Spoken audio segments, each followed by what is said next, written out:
ఉన్న బంగారాన్ని విడిపించి ఆ రోజు ఆన్లైన్ రేటుకే మేము కొంటాం. Sharma gold company.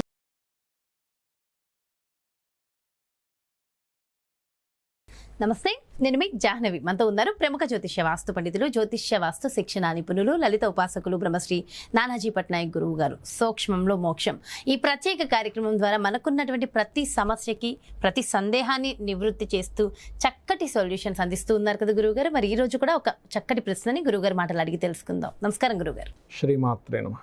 అయితే గురువుగారు, వెరీ రీసెంట్గా నాకు అనిపించింది, నా చుట్టుపక్కల ఉన్న కొంతమందికి కూడా అనిపించింది, నాకు తెలిసి చాలామందికి రెగ్యులర్గా ఉండేదే, నేను ఎక్కువగా విన్నా ఈ మధ్యన ఈ టాపిక్ ఏంటంటే, మనం నడుచుకుంటూ వెళ్తున్నప్పుడు లేదా బండ్ల మీద వెళ్తున్నప్పుడు ఇంటి దగ్గర ముందో షాపుల దగ్గర నిమ్మకాయలు తొక్కేస్తూ ఉంటాం.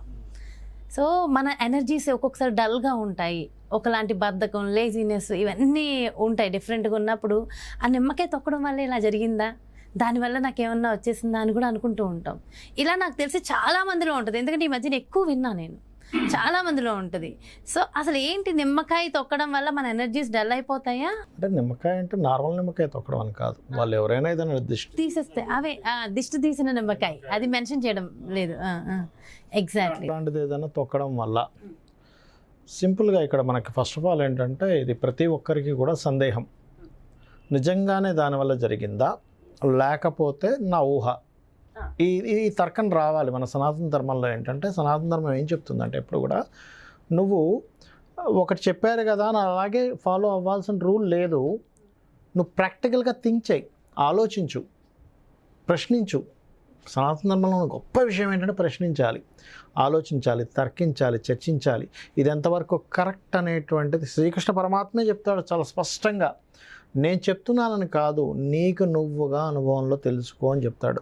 అందుకే ఆయన జగద్గురువు అయ్యాడు ఆయన. రైట్. ఇక్కడ మనం నిమ్మకాయ ఆర్ సంథింగ్ ఇంకేవేవో వేస్తుంటారు. మనం దాని ఏమంటారు, కారం కలిపిన అన్నం, మన కుంకుమ కలిపిన అన్నం వేస్తుంటారు, రకరకాల బట్టలు ఏవో చుట్టూ వేస్తుంటారు, సంథింగ్ అట్లాంటివి అన్ని రోడ్ల మీద పడేస్తారు. అట్లాంటిది ఏదో తొక్కినప్పుడు ఏదో అవుతుంది అని అనుకుంటాం. రైట్. ఇక్కడ ఇది నేను ఏమంటానంటే, ఇక్కడ మన ప్రాక్టికల్ మైండ్ ఏదైతే ఉందో పనిచేస్తూ ఉంటుంది. నేను నడుచుకుంటూ వెళ్తున్నా, అంతా రోడ్డే, కానీ అది తొక్కినందుకు నాకు ఎందుకు రావాలి అనే ప్రాక్టికల్ మైండ్ ఒక పక్క పనిచేస్తూ ఉంటుంది. కొంతమంది సీరియస్గా అది తొక్కడం వల్ల నాకు ఇబ్బంది అయిందని అనుకుంటాం. కొంతమంది ఏంటంటే అది తొక్కడం వల్ల కాదు అనే లాజికల్ మైండ్ ఆలోచిస్తూ ఉంటుంది, ఆలోచిస్తూ ఉంటాం. నేనేమంటానంటే, ఒక ప్రదేశం, ఒక వస్తువు, ఒక సమయం, ఒక ఎనర్జీ ఉంది అని మనం ఫీల్ అవుతాం. అది ఎట్లాగా ఉంది అని మనం నిరూపించాలంటే అది ఎట్లాగా అంటే వెరీ సింపుల్. మీరు ఆలయంలోకి వెళ్తున్నారు, యు గెట్ పాజిటివ్ ఎనర్జీ. కరెక్టా కదా? ఎగ్జాక్ట్లీ. పాజిటివ్ ఎనర్జీ కోసమే మనం ఆలయానికి, అంతా ఒకేలాగా ఉంటే ఆలయంలోకి వెళ్ళినప్పుడు మనకెందుకు పాజిటివ్ ఎనర్జీ వస్తుంది. Very simple. రెండవది, భగవంతుడి కోసం మనం ఏదైనా ఒక ప్రసాదం తయారు చేస్తున్నాము, భగవంతుడికి నివేదిస్తున్నాము, అది చూసుకోగానే ఎంతో మాధుర్యంగా ఉంటుంది. That is also one of the positive energy. Right. ఇక్కడ ఏంటంటే, ఒక విషయం మనం వింటున్నాము, వినగానే నర్వస్ అయిపోతున్నాం, కొన్ని వినగానే హాయ్ అండ్ నిజమా అని చెప్పి ఎగ్జైట్ అవుతున్నాం. అంటే కొన్ని పదాలు, కొన్ని మాటలు మనల్ని యాంగ్జైటీని తీసుకొస్తున్నాయి, డల్నెస్ని తీసుకొస్తున్నాయి. రైట్. చిన్నపిల్లలు లేకపోతే బయటికి వెళ్ళి ఏదైనా వచ్చినప్పుడు దిష్టి తగిలిందని డల్ అయిపోయినప్పుడు చిన్నపిల్లలు కూడా బాగా ఏడుస్తుంటే ఒక ఉప్పు మిరపకాయ తీసి తిప్పుతున్నాము, దెన్ ఆటోమేటిక్లీ వాళ్ళు ఏడు పాపేస్తున్నారు. అంటే ఒక పదార్థంతో ఒక మనిషి చుట్టూ తిప్పినప్పుడు చిన్నపిల్లలకి, అంటే వాళ్ళకి ఎటువంటి సైకలాజికల్ ఫీలింగ్స్, ఇదేదో ఇలా వచ్చింది కాబట్టి నాకు బాగా అయిపోయింది అని అనుకోవాలి ఏం లేదు. జస్ట్ నెలల పిల్లలకి అది క్లియర్ అయిపోతుంది. ఫైన్. అంటే ఏమిటి, ఇక్కడ మన చుట్టూ ఒక ఆరా ఉంది, ఆ ఆరాకి ఒక నిమ్మకాయో లేకపోతే సంథింగ్, ఇప్పుడు రకరకాలు ఉంటాయి. ఎలా అంటే, మా చిన్నప్పుడైతే మా నాన్నమ్మ చేసేది చెప్తున్నాను నేను మీకు. ఒక కల్లుప్పు తీసుకొని పట్టుకొని చుట్టూ తిప్పేసి తూ అనుకుని పడేసేది. దెన్ మాకు తెలియని ఒక ఫీలింగ్ క్లియర్ అయిపోయేది. నేను చిన్నపిల్లలు చూసేవాళ్ళం కదా. ఇంకా ఆయిల్ క్లాత్ తీసుకొని ముక్కు దగ్గర వాసన చూసి కాల్చేవారు, మిరపకాయలు తిప్పేవారు. ఇట్లా కొన్ని ఇంకా పెద్ద, కొంతమందికి ఎట్లా అంటే విదేశాలకు వెళ్ళొచ్చిన వాళ్ళు ఉంటారు. అప్పుడు వాళ్ళు ఏం చేస్తారు, గుమ్మడికాయకి వెలిగించి తిప్పి పడేస్తారు. లేదా ఒక విజయం కోసం వెళ్తున్నాం, ఒక దానికి గుమ్మడికాయ తిప్పుతారు, ఎందుకంటే ఒక పెద్ద ఆపద నీకేది రాకుండా కాపాడాలని. అంటే ఏమిటి, ఇవన్నీ నిజంగానే పనిచేస్తున్నాయా అంటే, మనం చిన్న చిన్న విషయాలు మనం చూస్తున్నాం, మనకు రియలైజ్ అవుతుంది పనిచేస్తున్నాయి. ఎగ్జాక్ట్. అంటే ఒక వస్తువుతో తిప్పితేనేగా నీకు ఇదైంది. అదేవిధంగా మనం ఇక్కడ బాగా అర్థం చేసుకోవాల్సిన విషయం ఏంటంటే విశ్వంలో పాజిటివ్ ఎనర్జీ ఎలా ఉందో నెగటివ్ ఎనర్జీ కూడా అలాగే ఉంది. పాజిటివ్ అండ్ నెగటివ్స్తోనే విశ్వం నిర్మితమై ఉంది. అది థాట్స్లో కావచ్చు, ఎనర్జీస్ విషయంలో కావచ్చు, పవర్లో కావచ్చు. పవర్లో కూడా మీకు కరెంట్ పవర్ ఉంటుంది, అందులో నెగిటివ్ పాజిటివ్ ఉంటుంది. ఉట్టి పాజిటివ్స్ ఉన్నా లైట్ వెలగదు, ఉట్టి నెగిటివ్స్ ఉన్నా లైట్ వెలగదు. అంటే ఏంటి, విశ్వం మొత్తం కూడా నెగిటివ్ అండ్ పాజిటివ్స్తో నిర్మితమై ఉంది. It's clear. అది మనకి మన మహర్షులు మనిషికి చుట్టూ ఆరా ఉంటుంది, ఆ ఆరా కనెక్ట్ అవుతుంది ఆ నెగిటివ్ పాజిటివ్స్తో. కనెక్ట్ అయిన ఆరా మన మీద ప్రభావం చూపిస్తుంది సింపుల్గా. అందుకే మన వల్ల ఏం చెప్తారు, ఈ ఆరాస్ ఏవైతే ఉన్నాయో ఇవి వీటితో కనెక్ట్ అవుతుంటాయి. కాబట్టి చాంట్ సమ్ మంత్ర, రోజు సూర్య నమస్కారాలు చేయి, టెంపుల్కి వెళ్ళు, పెద్దవాళ్ళ బ్లెస్సింగ్స్ తీసుకో, థింక్ పాజిటివ్. నీ ఆలోచనలే నీ యొక్క ఆరా కూడా. నువ్వు పాజిటివ్గా థింక్ చేస్తున్నా ఏం కాదు, నాకు భగవంతుడు ఉన్నాడు, లెస్ నేను చేయగలను, నేను ఇది చదవగలను, నేను ఇది సాధించగలను, పాజిటివ్. నాకేమీ రాదు, నేను ఇట్లాగే అయిపోతానేమో, దట్ ఈస్ నెగిటివ్. సింపుల్. మరి ఈ రోడ్డు మీద వేసినటువంటి పదార్థం ఏదైతే ఉందో దానికి ఒక మంత్రం కలిసింది, దానికి ఒక ఎనర్జీ కలిసింది, అదొక పదార్థం. రోడ్డు మీద వేసాం. ఇప్పుడు మనం బయటికి వెళ్ళి వస్తేనే కాలు కడుక్కుంటాం, ఇంట్లోకి వచ్చినప్పుడు ఖచ్చితంగా కాలు కడుక్కోవాలంటారా? ఆ రోడ్డు మీద వేసినటువంటి ఆ పదార్థానికి 100% ఒక నెగిటివ్ ఎనర్జీ ఫామ్ అయి ఉంది. నువ్వు దాన్ని తొక్కావు, కనెక్ట్ అయ్యావు. మీకు ఎందుకు, అదేదో సై మూవీలో ఒక ఏదో సమ్ గ్యాస్ రిలీజ్ చేయగానే నవ్వుతూ ఉంటారు వాళ్ళు. అది గ్యాసే కదా, నేను నవ్వాలి అంటే అది సైంటిఫికల్లీ సమ్ గ్యాస్ రిలీజ్డ్, అది నువ్వు స్మెల్గా తీసుకున్నావు, నీకైతే నవ్వునిస్తుంది. ఇంకా మనం ఇంత దీంట్లోకి వెళ్ళలేదు. ఇప్పుడు చూడండి, మా కుక్కలు ఉంటాయి, కుక్కలు ఏం చేస్తాయి, అసలు మనిషి ఎప్పుడో వెళ్ళిపోయాడు అక్కడి నుంచి, కానీ ఆ స్మెల్ పట్టుకొని ఆ వ్యక్తి ఎక్కడికి వెళ్ళాడో పట్టుకుంటుంది వెళ్ళి. అంటే దాని సెన్స్ అంత మైన్యూట్గా ఉంది. ఇది ఇంకా మైన్యూట్గా ఉంటుంది ఎనర్జీ అనేటువంటిది. ఇక్కడ ఏంటంటే అందరూ ఏమనుకుంటారు, భూతాలు దెయ్యాలు అనుకుంటారు. కాదు, భూతం వేరు, నెగటివ్ ఎనర్జీ వేరు, పిశాచం వేరు, పిశాచ జన్మ వేరు, ఒక ఆత్మ పిశాచంగా మారడం వేరు, ఆత్మ వేరు. ఇవి డిఫరెంట్ ఎనర్జీస్ మన దగ్గర ఉన్నాయి. అయితే ఒకటే గుర్తుపెట్టుకోండి, సినిమాల్లో చూపిస్తున్నట్టుగా ఆత్మలు మనుషులను ఏదో చెయ్యవు. ఇది చెయ్యవు అనడానికి శ్రీకృష్ణ పరమాత్మ భగవద్గీతలోనే చెప్పాడు దీని గురించి.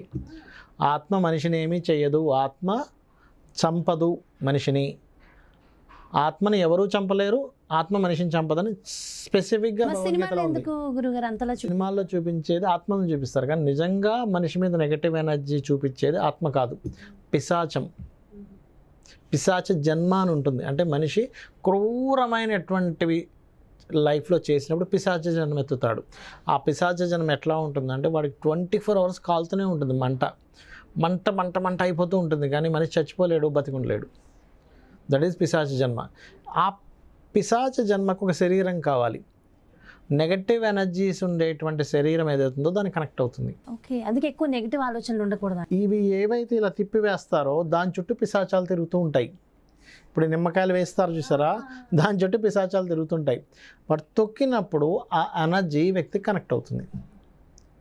మరి అవి ఆ వ్యక్తికి కనెక్ట్ అవ్వకుండా ఉండాలంటే చేయవలసింది ఏమిటి, మన మహర్షులు ఎందుకు అందించారు, ఉదయం లేచి నువ్వు చక్కగా ఇంట్లో పూజ చేసుకో, అమ్మవారి నామం ఏదో ఒకటి చేసుకో. బెస్ట్ శ్రీమాత్రే నమః, దానికి మించిందే లేదు. అమ్మవారిది శ్రీమాత్రే నమః, నీకే పిశాచం కాదు కదా, ఏమీ చేయదు. లేదా ఓం దుమ్ దుర్గాయ నమః, ఎటువంటి నెగటివ్ ఎనర్జీ నేనేమీ చేయదు. సాయంత్రం అయితే మీ పిల్లలకి నేను ఒకటే చెప్తాను, ఆడపిల్లలకి, అమ్మ పొద్దునంతా హ్యాపీగా మీ హెయిర్ స్టైల్స్ చేసుకునేది కాదని, సాయంత్రం అయితే మాత్రం కొంచెం ముడి పెట్టేసేయండి దయచేసి, తప్పుగా అనుకోకండి. ఎందుకంటే మీరు బాధపడతారు తర్వాత. అటువంటి నెగటివ్ ఎనర్జీస్ ఏదైనా బై ఛాన్స్ మీకు కనెక్ట్ అయితే ఎలా ఉంటుందంటే, ఒక ఏదో అయిపోతుంది, నాకేదో సంథింగ్ బ్యాడ్, సంథింగ్ నాకు నెగిటివ్ ఉందనే ఫీలింగ్ కలుగుతుంది. అది చాలా. అందుకే మన వాళ్ళు ఏం చేసేవాళ్ళు, జుత్తుకి సాంబ్రాణి గుగ్గిలం వేసేవారు, తెలుసు కదా, జుత్తు తలస్నానం చేసేది. ఎందుకంటే ఇవి జుత్తును ఆశ్రయించి వస్తాయి ఇవన్నీ కూడా, అందుకని అది చేయాలి. సో వీటి చుట్టూ అవి తిరుగుతుంటాయి, గుర్తుపెట్టుకోండి. మరి అమ్మో భయపడాలా, ఏం భయపడక్కర్లా. నేను చెప్పేది ఒకటి, శ్రీమాత్రే నమః అనుకుంటే చాలా సింపుల్. శ్రీమాత్రే నమః లేదా సూర్య నమస్కారాలు చేసుకోండి, రోజు నిత్య దేవత ఆరాధన చేసుకోండి, టెంపుల్కి వెళ్ళండి. మీరు టెంపుల్కి వెళ్తే మిమ్మల్ని వదిలేస్తుంది తెలుసా అది బయట? ఎందుకు ఆలయానికి వెళ్ళమంటారు తెలుసా? మిమ్మల్ని పట్టుకున్నటువంటి పైశాచికమైన పిశాచం ఏదైతే ఉందో మీరు టెంపుల్ లోపలికి అడుగు పెడుతుండగానే అది బయటే ఉండిపోతుంది. మీరు లోపలికి వెళ్ళి ఆ ఎనర్జీతో కొంతసేపు రాగానే మీ ఆరాలో ఆ ఎనర్జీ ఫిల్ అయింది, అది మీ ఆరాలోకి ఎంటర్ అవ్వలేదు. It's true. అలాగే చేతబడుల గురించి కూడా ఒక్కసారి అడిగేస్తా గురుగారు, ఎందుకంటే ఈ మధ్యన వెరీ రీసెంట్గా నేను విన్నా చేతబడులు ఉన్నాయి, ఈ రోజుల్లో కూడా అవి జరుగుతున్నాయి అని. అయితే చేతబడి మందు పెడతారు కదా, మరుగు మందు, ఆ మందు పెట్టిన వాళ్ళు పెట్టారో లేదో చేతిలో. చేతబడి ఈజ్ డిఫరెంట్, మందు పెట్టడం ఈజ్ డిఫరెంట్ అమ్మా. అది డిఫరెంట్, ఇది డిఫరెంట్. అది వేరు, ఇది వేరు. చేతబడి వేరు, చేతబడి ఈజ్ డిఫరెంట్, మందు పెట్టడం ఈజ్ చేతబడి కూడా ఈ రోజుల్లో ఉందంటారా? ఉంది అంటే ఒక విషయం అమ్మా, దాన్ని చేయడానికి చాలా సాధన కావాలి. ఈ రోజుల్లో అంత చేసేవాళ్ళు మందు పెట్టే వాళ్ళు ఈ రోజుల్లో కూడా ఉన్నారుగా. అన్నీ ఉన్నారు, మందు పెట్టే వాళ్ళు ఉన్నారు, మందు తీసే వాళ్ళు ఉన్నారు. కాకపోతే నిజంగానే పెట్టారా, నిజంగానే పెట్టలేదా ఫీల్ అవుతున్నారా కూడా ఉంటుంది. కొంతమంది ఆ పెట్టారేమో అని ఫీల్ అవుతుంటారు, ఎవడు మందు పెట్టడు వాళ్ళకి, ఊరికే ఫీల్ అయ్యే వాళ్ళు ఉంటారు. పసర వేసి చెప్పేయచ్చు, పసర వేస్తారు, దాన్ని తెలుసుకుంటారు. ఉన్నాయి, లేవని కాదు, ఏమీ లేదు. సింపుల్. ఇప్పుడు మనం ఏదైనా ఒక పదార్థం తిన్నాము, మనకు పడలేదు, మనకు ఒక రకమైన ఫీల్ వస్తుంది. అలాగే కొన్ని మందులు పెట్టేటువంటి విషయాలు వెంట్రుకలకు పెడతారు, బట్టలకు పెడతారు, తినే పదార్థంలో పెడతారు, రకరకాలు ఉంటాయి. బట్ ఏంటంటే అది ఇప్పుడు కాలంలో తెలుసుకునే వాళ్ళ సంఖ్య, తెలిసిన వాళ్ళ సంఖ్య చాలా తక్కువగా ఉంది. నేనేమంటానంటే నిజంగా పెట్టారు లేదు తర్వాత సంగతి, వీళ్ళు ఊహ ఎక్కువ అక్కడ. ఏదో ఎవరో పెట్టేశారు, అందుకే వాళ్ళ మాట వింటున్నారు. అత్తగారి మాట వింటున్నాడు ఆయన, లేకపోతే తల్లిగారి మాట వింటున్నారు, లేకపోతే తమ్ముడు మాటే వింటాడు. ఎవరో ఫ్రెండ్ ఉన్న ఆమె ఏదో మందు పెట్టేసింది, ఈ మందు పెట్టడం లేదు అంటే ఉంది. ఆ యోగం, ఇది అయితే ఉంది, ఆ విద్య అయితే ఉంది, లేదనట్లేదు. కానీ 99% ఆఫ్ కేసెస్లో లేకపోయినా ఉందని భ్రమిస్తారంటున్నారు. ఒకవేళ ఉంటే అది ఖచ్చితంగా సైడ్ ఎఫెక్ట్స్ కూడా ఉంటాయంటారా? ఉంటాయి, సైడ్ ఎఫెక్ట్స్ ఉంటాయి. దానికి ఒకటే, మీరు తీసేవాళ్ళు కూడా ఉంటారు నేను అనట్లేదు, ఉంటారు. బట్ 100% పెట్టాలని రూల్ లేదు. మనం భావిస్తాం వాళ్ళు పెట్టేశారేమో అంటే. ఎలా తెలుస్తుంది అంటారు? ఇలా దానికి ఒక పౌడర్ లాంటిది వేసి వాటర్ పోయడం. అంటే చూడడానికి మనుషులు ఎలా ఉంటారు, మనలాగానే ఉంటారా? ఏంటి, మందు పెట్టించుకున్న వాళ్ళు ఒకవేళ ఎవరైనా మందు పెట్టారు మామూలుగానే ఉంటారు. కాకపోతే ఏంటంటే కొంచెం నర్వస్ ఎక్కువైపోతుంటారు వాళ్ళు, ఇట్లాంటివి అవుతూ ఉంటాయి. బట్ నేనేమంటానంటే పెట్టడము అనేది చాలా మైన్యూట్ కేసులు ఎక్కడో జరుగుతుంది. లక్షలో ఒకరికి పెడితే మిగతా 99,999 మంది పెట్టారని ఫీల్ అవుతారు. నేను అనేది అది. ఊహించుకుంటున్నావు, నువ్వు భ్రమలో బ్రతుకుతున్నావు, ఊహల్లోనో భ్రమల్లోనో బ్రతకకు, ప్రాక్టికల్గా ఉండు అంటారు. నేను అమ్మవారిని నమ్ముకో, ప్రాక్టికల్గా ఉండు, ఇంతే నేను చెప్పేది. సో అలాంటప్పుడు ఇలాంటివి కూడా ఏం చేయలేవు. అది చాలా డీటెయిల్గా ఎక్స్ప్లెయిన్ చేశారు Guruji, thank you so much. నమస్తే. శ్రీమాత్రే నమః. ఎస్, చూసారు కదండి టోటల్గా, అంటే డీటెయిల్డ్ ఇన్ఫర్మేషన్. అటు నిమ్మకాయలు తొక్కితే మనకి ఏమవుతుంది, సో దానికి ఏంటి సొల్యూషన్స్, దాంతోపాటు మరుగు మందుకు సంబంధించి, చేతబడికి సంబంధించి కూడా డీటెయిల్గా ఇన్ఫర్మేషన్ ఇచ్చేసరిగా గురూజీ మరో ప్రత్యేకమైన కార్యక్రమంతో మళ్ళీ మీ ముందుకు వచ్చేస్తాను. నమస్తే. సుమన్ టీవీలో మీ పర్సనల్ అండ్ బిజినెస్ ప్రమోషన్స్ కోసం కింది నెంబర్కి కాంటాక్ట్ చేయండి.